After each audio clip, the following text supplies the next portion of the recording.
felt really ready to have this really great visit from my friend, and then a few days before she came, I hit a low. 3 minutes late so far.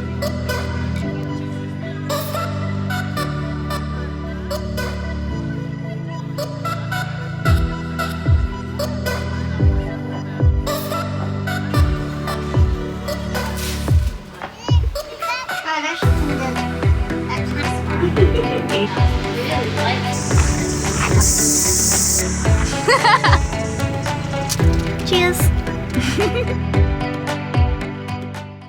Hello and welcome to today's video. I have had a really good friend of mine staying with me for the last week, and it has prompted me to want to talk about friendships while experiencing grief. For me specifically, after the loss of my 2-month-old baby girl, it has been 4.5 years since she passed away, and my friendships, relationships with friends and family, complete strangers, it is so complex and ever-changing. So I wanted to give a little update. I have previously talked about this topic. Those videos are no longer on my channel. So if you did see them, this is a little bit of an update. If you are new to my channel and haven't watched any of my videos before, then I do just want to share my experience in the hopes that it can bring insight to yourself if you are a friend of someone who is experiencing grief, or validate your own emotions and feelings and experiences if you are in my shoes and have lost someone very special to you. Obviously I can only speak to the loss of my own personal loss, which is infant loss, and I'm not trying to say that this is how everyone experiences it. I'm just sharing my own experiences because I personally felt like I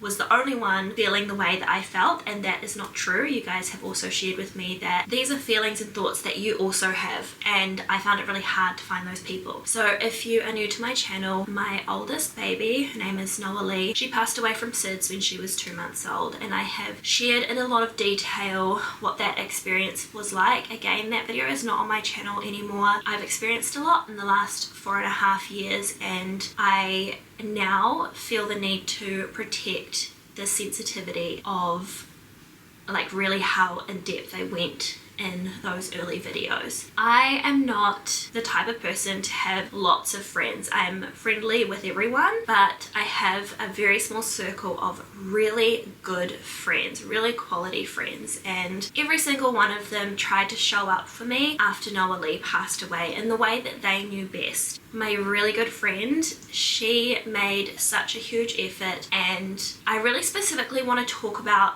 this friendship because I think I struggled with it the most, given that we have known each other for so long. She has been through everything that matters with me, and for her to have also lost Noah, to be experiencing her own grief in relation to that, her own grief in how she was seeing it impact me as well, and trying to show up for me how she thought I wanted to be shown up for, but also the fact that I was telling her, you can't fix this. I don't know how I need you to show up. It really put a strain on our relationship. 4.5 years down the line, and we are still really good friends, and I want to talk about that dynamic. I think that inside my head, what I thought was expected of me, or what I thought our friendship should look like after going through this major loss, is that she would come and stay with me, and I would want to curl up on the couch with her and cry, that I would feel comforted by her presence, that I would talk to her about all of the intricate thoughts that I was having, that we would cry together, that she would tell me it was going to be okay, and that I would come away from that debrief with my bestie and that I would feel lighter, or that I would feel better, or that I would have felt supported. But that is the last thing that I wanted. I wanted to want her to be around, and so every time she offered to come and visit, because she doesn't live in the same city as me, I always wanted her to be there. But once she was here with me, I really struggled, and a few things I've come to realize are the causes of that is, one, that she knew me before my loss, and I felt this immense pressure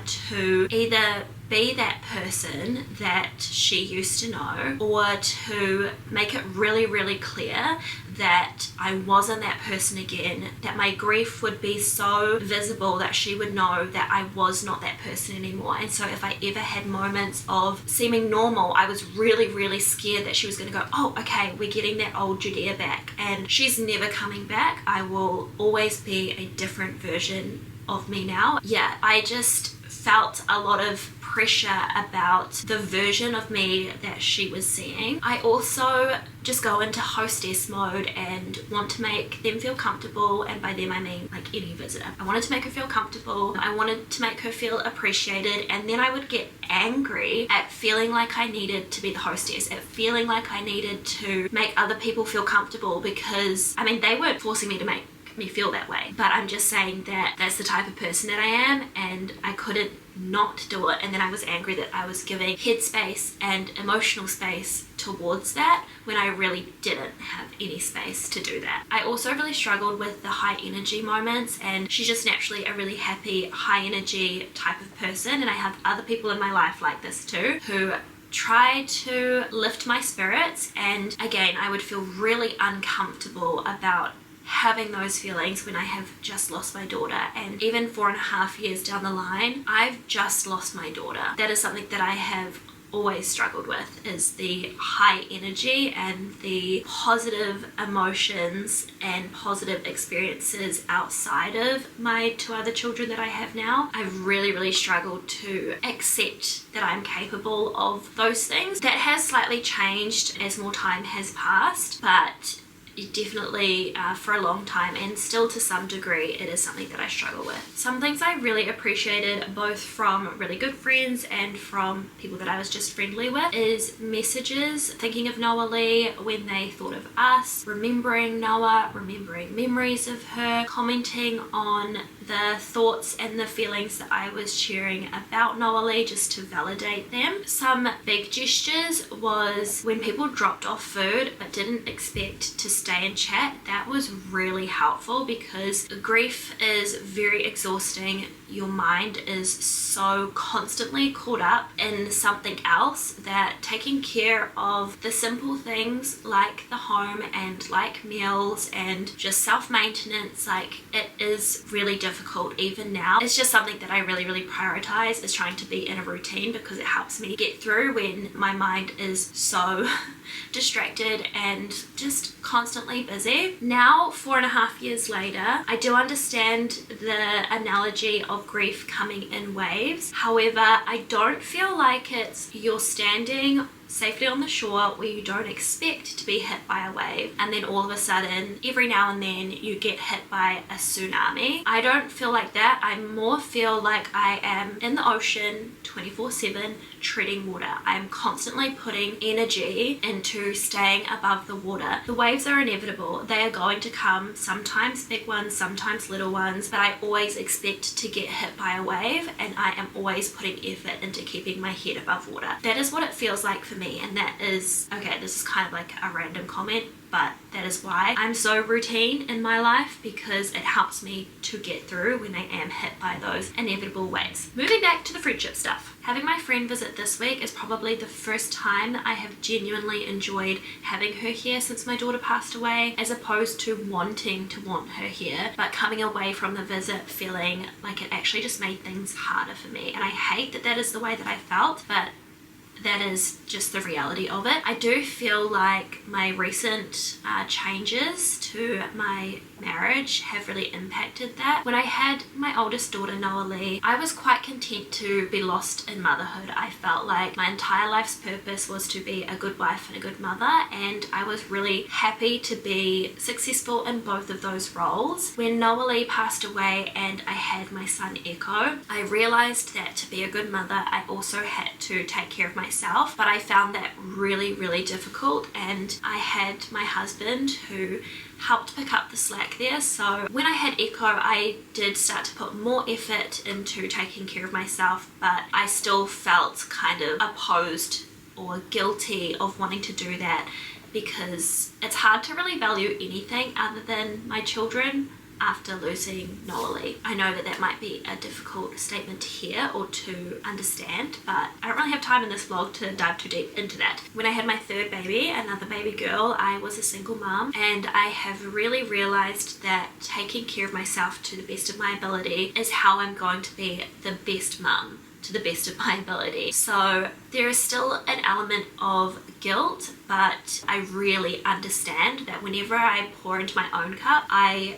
pour directly into my children's cup as well, and it is working well for me so far. But that mindset shift has really opened me up to enjoying friendships and relationships outside of motherhood again, and I think that is what helped me be ready to enjoy and embrace the positivity of having my friend here with me. Over the last couple of years, I've also made new friendships with people who didn't know me before my daughter passed away, or have met me at a later stage in my grief, and those friendships are also really complex, but I also felt like it was easier to be vulnerable and to have a deeper level of friendship, or a more open level of friendship at this stage in my grief with them, than it was to do that with my best friends who have known me for most of my life. And I think a major part of that is that they don't have any expectation of me being the version of me that I used to be. They just get what they get, which is the me that they see now, and they either like it or they don't. And so I do really appreciate, for me specifically, to have a really deep friendship, and I am the sort of person that needs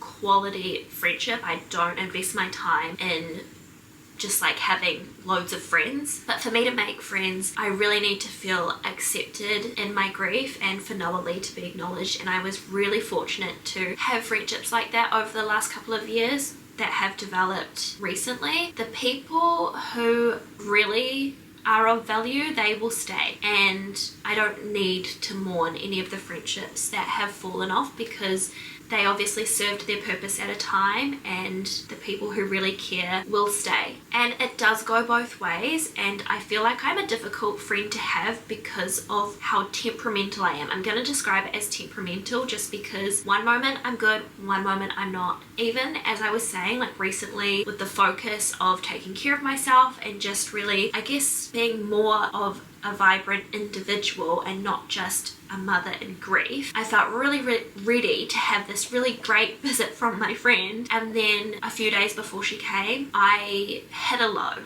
I hit a real low, and it is really hard sometimes to pull myself out of that. It often happens after, like, I have a big fun event, so like after Christmas and New Year's, having a great family time, and Noah Lee not being there, I hit a low very shortly after that. And then I recently went to my sister's wedding, had a great time, and Noah Lee was not there, and so it's been like a couple of weeks, but I hit a real low. I'm noticing a pattern here with that sort of thing, but also specifically for me, I stay busy, I am constantly doing things, someone needs me because, well, someone always needs me because I have a 2.5-year-old and a 5-month-old, and in the evenings when it gets really quiet and no one needs me anymore, I often hit a low if I don't stay busy. So that is why I read a lot and sometimes watch trash TV just to keep my mind busy. If you watched last week's vlog, that is what happened. But anyway, I was trying really hard to pull myself out of this slump before my friend got here. But anyway, I'm a very difficult friend to keep, I would say, because it's not really fair on the other person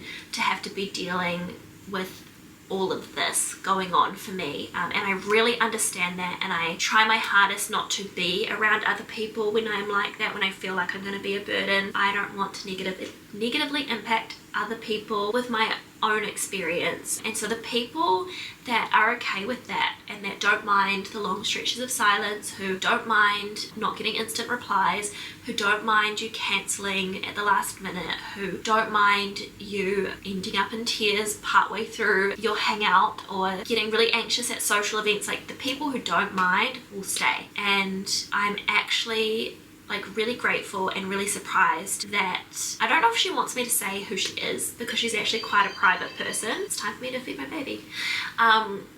But yeah, I'm really grateful for her for sticking around, because I think it was the roughest for her. The closest people in our lives get the worst version of us, is the saying, or something like that. She could probably relate to that when it comes to me, but I don't know if this video was helpful or not. For me, it's really important that I be understood, because the last thing I want is to offend anyone, let alone the people who matter to me in my life. But I'm also not going to change the way that I do things, change the way that I feel just to make other people happy. The reason why I do what I do and I feel the way I feel is for valid reasons, and it's because I feel like it's the right way for me to behave, the right way for me to experience this lost journey that I'm going through. And so I'm not going to pretend, I'm not going to change, but I also don't expect other people to put up with that if it's not beneficial for them. That is why I make a huge effort to be understood, because I feel like if you can understand the reasons and the thought processes behind the behaviors, it's less impactful to you as an individual. Like, you know it's not about you, you know you're not being rejected, you know it's not because I don't want to hang out with you. But anyway, I do need to go and feed my baby. My mum is having a hangout with baby Eva, so I do need to go and get her. But I really hope this video was helpful to you guys in some way.